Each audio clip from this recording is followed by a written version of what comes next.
make of a regime that has thought crime on the statute books? Well, what do we think of God the Father? Because on Mount Sinai, he gives us 10 words to summarize the good life. And here is his last word on the matter. Exodus chapter 20, verse 17, the 10th commandment, "You shall not covet your neighbor's house, you shall not covet your neighbor's wife, or his male or female servant, his ox or donkey, or anything that belongs to your neighbor." Covet is actually a rare word in the Bible, I guess because it's a rare word in English. The underlying Hebrew word is most often translated as desire or delight. It's a heart thing. It's about where we set our affections. And here it is, inscribed on stone by the very finger of God, given to the people. The concluding commandment of the 10 is about my heart's desire. What kind of law is this?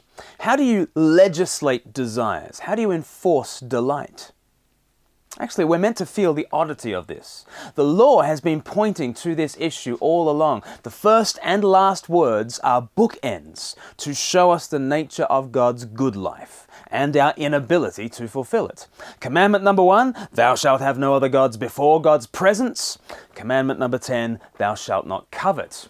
Basically, it's saying, be content, be satisfied with God's presence, His face, His image, His Son, and then don't derive your ultimate meaning and satisfaction and joy and purpose from anything else. This is God's good life. And really it's asking the question, where will you seek your life? Where will you look for life and joy and satisfaction? Will you look to Christ, the presence of the Lord, or will you look to the things of this world, your neighbor's house or spouse or car or possessions or holiday destination or lifestyle or donkey? You know, however grand we think our aspirations are, basically it boils down to this: I'd quite like to have my neighbor's donkey, you know. It's pathetic, really, when Christ is offered to us for our eternal satisfaction. Martin Luther, in his large catechism, gives us a brilliant exposition of the law's expectation for our hearts. He's commenting on the first commandment here, and he says this: what does it mean to have a God, or what is God? Answer: a God means that from which we are to expect all good and to which we are to take refuge in all distress. So that to have a God is nothing else than to trust and believe Him from the whole heart. That now, I say, upon which you set your heart and put your trust, that is properly your God. Therefore, it is the intent of this commandment to require true faith and trust of the heart, which settles upon the only true God and clings to Him alone. That is as much as to say, God says to you, see to it that you let me alone be your God and never seek for another. That is, whatever you lack of good things, expect it of me, says God. Look to me for it. And whenever you suffer misfortune or distress, creep and cling to me, says God. Yes, I will give you enough and help you out of every need. Only let not your heart cleave to or rest in any other. This is our great problem. We don't cleave to, we don't cling to the living God, and so our hearts go off to all sorts of other things. And every time we break any other commandment, it's because we've first broken the first commandment.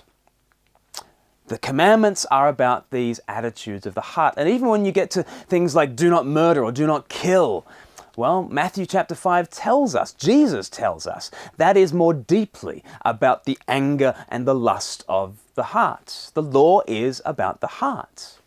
The trouble is, the law cannot change my heart. In fact, when the law comes into my heart, it doesn't just highlight my sinful desires, it provokes them. The Apostle Paul, when he considered our verse for today, says in Romans chapter 7, I would not have known what coveting really was if the law had not said, you shall not covet. But then sin, seizing the opportunity afforded by the commandment, produced in me every kind of coveting. You see, the law doesn't so much prohibit my coveting, it provokes it. It's the old truism. Nothing makes me want to walk on the grass more than the sign that says, do not walk on the grass. You know, if I'm told not to want all the bright, shiny things, suddenly the bright, shiny things seem very appealing. What's the answer? Not the law. The law can only diagnose my problem. The law is like a spotlight, a bright, shining revelation of God's goodness. It shows up my badness, but it is not the answer. A spotlight never rescued anyone.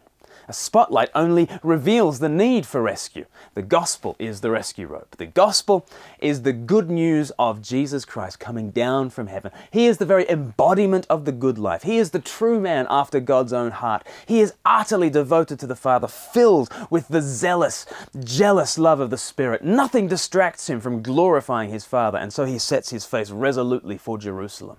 On the cross, he takes hold of us covetous idolaters, and he takes hold of the God of glory on the other hand, and he says, I will be so zealous, so faithful, I will commit to you both through hell or high water. Jesus dies to bring us together with God, and when I look to him, then my heart is moved. The law is powerless to move my heart. The law is powerless to make me love God. But when I see this God, this devoted, zealous, single-hearted God, the God who dies for loveless, listless, covetous fools like me, when I look to Jesus, then my desires, they start to shift. And maybe, just maybe, my neighbor's donkey starts to lose his appeal.